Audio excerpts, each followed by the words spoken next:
নমস্কার বন্ধুরা। রান্না করার থেকেও কি রান্না করব সেটা কিন্তু একটা বিশাল চাপের ব্যাপার, বিশেষ করে ডিনারে।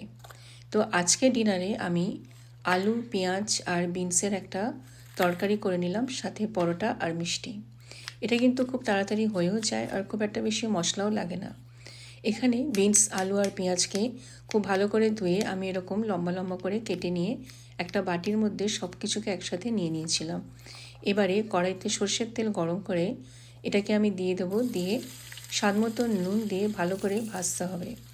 আপনারা ইচ্ছা করলে ঢাকা দিতে পারেন, তাহলে তাড়াতাড়ি করে ভাজাটা হয়ে যাবে।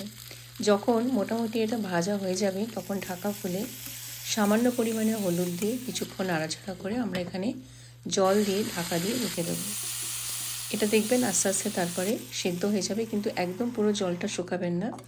যখন একটুখানি জল থাকবে তখন কিছুটা আলু এখানে ম্যাশড করে দিতে হবে, এটা বেশ গা মাখা হয়।